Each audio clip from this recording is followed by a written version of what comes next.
Thank you, Ganesh, and thank you, JP and Vinay, for inviting me here. And this is the first time I'm attending anything from Raising a Mathematician. I've heard a lot about it from, of course, Vinay and Harish, who's my partner in the business.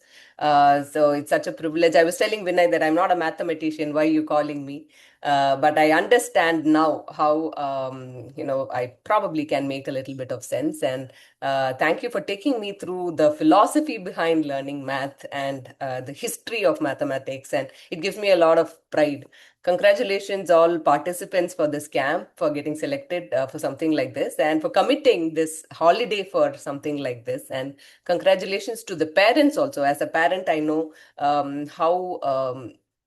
How amazing it is when your child gets involved or get interested in something like science and math.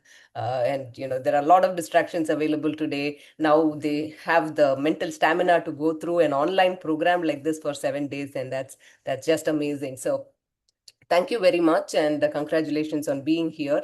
I'd like to share a few things with numbers and life choices. So let me start with a little story from my life. So my first job was with Tata Motors, and I was in charge of commercial vehicle sales, large commercial vehicle sales for two of the largest agencies in Tamil Nadu. At that time, I was the only woman in commercial vehicle sales in the state, not just in my company, but across competitors as well. Of course, I'm a non-engineer and a woman, so agency sales managers would rarely address me directly. The service managers would mansplain technical details to me, usually details that I already would know. It was uncomfortable at times, but I learned to deal with it, just like how you learn to deal with many other things. So this particular incident that I want to share with all of you was a quarterly regional review meeting in Bangalore. It happens every quarter. Sales heads from across the region would come, and that particular quarter, Tamil Nadu was the worst performing market for for Tata Motors, and we were being grilled for it. To give you some context, our biggest competitor at that point in time had factories in Tamil Nadu, and they employed thousands of people. So they enjoyed very strong government support for public sector purchases. And that usually meant that there was better service reach, stronger resale value, and a natural preference for your competitor vehicles in the market. But Tata Motors, on the other hand, were market leaders in almost every other state in the country, right? They're still market leaders. So Tamil Nadu was one black mark state, and we were being obviously questioned for it. The room was full of explanations. My colleagues were trying to give driver feedback and market sentiments and perception of the product. So there was a lot of emotional conversations that were happening, and my turn came. And fortunately, I had done some little bit of work on understanding the market. I had some numbers with me, so I went with some data.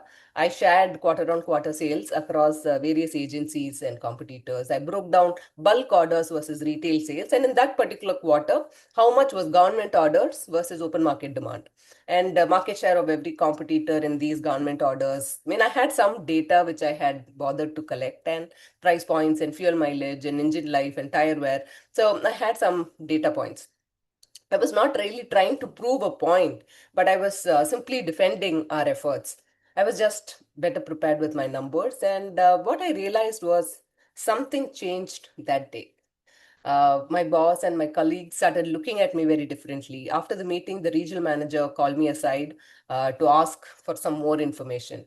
My fascination with maths and numbers, thanks to some wonderful teachers in my early school years, people like Vinay and JP, who, you are fortunate. I had my own version when I was a child, and I then took interest into words and things like that. But that fascination came in handy that day, and it was a very deep realization for me that numbers are not just numbers; they carry a lot of power.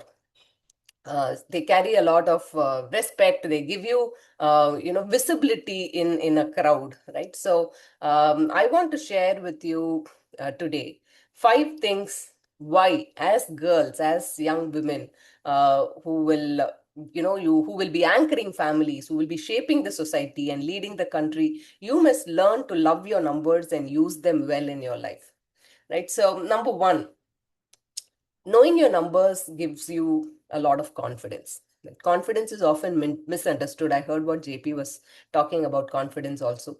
People think it comes from a better personality, maybe you have to be bold, or maybe you have to speak better English. In my experience, confidence comes from clarity. It doesn't come from knowing everything, but it comes from knowing what really matters. When you know your numbers, your doubts reduce. When doubts reduce, your voice changes, your body language changes. You stop, shrinking. You're able to expand. And that's when confidence shows up. When clarity shows up, confidence shows up. So know your numbers, you will be confident, you will rule every room that you go to. Number two, knowing your numbers also earns you a lot of respect. In that very same meeting, like what I was already telling you, colleagues who once thought that I won't last long enough in such a difficult role. People have been selling trucks for years then, and I was suddenly a blip woman in that role. They suddenly started seeing me a little differently. Some of them, of course, felt threatened. That's another story. But my boss started backing me. Right, I learned a very important lesson. Numbers improve authenticity. Whatever you say, you can have opinions, you can have passion, but numbers give your voice that weight, that authenticity. And I think that's why people like Shakuntala Devi really mattered. I mean, uh, she was comfortable with numbers. Around numbers, she was completely at ease. Leaders like Nirmala Sitharaman, they're able to command attention in a room full of men through mastery over facts and figures. Right? So respect often comes from being the most prepared person in the room, and the best way to be prepared is to be in charge of your numbers. Number three, knowing your numbers changes your destiny. Right? I have to give you another example or a story from that part of time, that time in my life. After about 2.5 years of selling trucks in Tata Motors, I walked away from that job for very personal reasons. As much as I loved my numbers, I did not understand the strange thing called money, right? Within the first 3 years of my working life and marriage, we had education loans, personal loans, home loans, car loans, and responsibilities towards both set of my parents, right? So, despite very good jobs in large organizations, our money lasted exactly 11 days every month. So, once when my mother in law had to be hospitalized for something, not very serious, but just some simple hospitalization, we had really no money to pay the hospital. We ended up mortgaging some family jewelry. That moment really shook me, right? I was desperate to understand what were we doing wrong? What were we getting wrong with our management of money? We were doing just what everybody else was doing. Study, get a job, buy a house, pay your EMIs. But there was a lot of discomfort around this, right? So I wanted to find out how to fix this. And that search led me to pursue the Certified Financial Planner course. And that decision changed the direction of my life.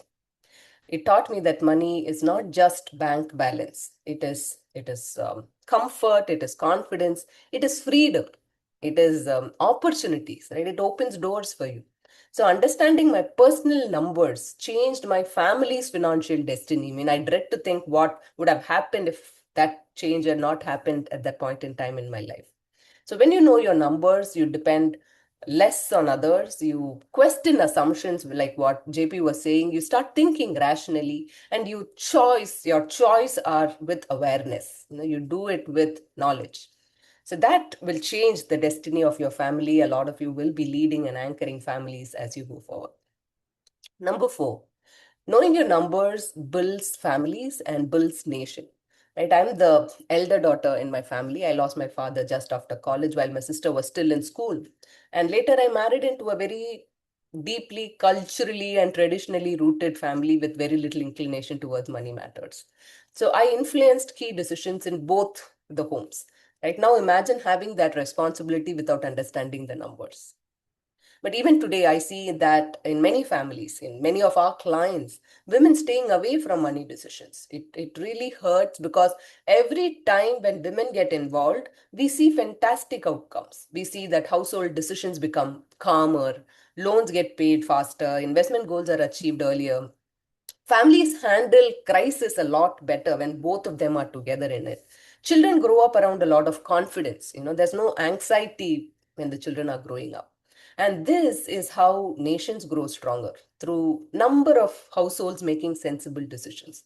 So women in mathematics is not just an education issue. I mean, while here you are focusing on learning math just for the love of math, but I want to tell you that women mathematics is not just an education issue, it is an economic issue, it is a nation building issue.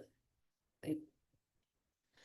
Number five, knowing your numbers gives you independence. It gives you choices. And this one is very, very important. When you know your numbers, you do not have to fight for that power. You don't have to raise your voice in a room. You don't have to apologize for being the competent one, right? You can become independent. You can choose where you want to be. You can walk away from something that, does not feel right for you. You can sit in a room, you can listen, wait, and when you speak, people will listen to you. That kind of independence is real power, and it lasts. So I just want to share this with you, and start with where I began, and end with where I began. In that meeting in Bangalore, I did not walk in planning to change anybody's perception or break any barriers for women or anything like that. I simply walked in prepared with my numbers, right? Each one of you will walk into rooms like that one day. It may be classrooms, it may be offices, it may be your homes, it may be boardrooms. You do not need to be the louder one in the room. You do not need to fight the room for your rights, right? You just know your numbers. Many years from now, when people talk about stronger families, calmer households, and more confident nation, it'll be because of women like you who will quietly make better decisions. You will ask sharper questions and you will understand your numbers. And because people like you made a difference, the country will go places. I wish you all a wonderful camp and a very meaningful life ahead. And God bless all of you. Jai Hind. Thank you for this opportunity once again, Vinay and JP.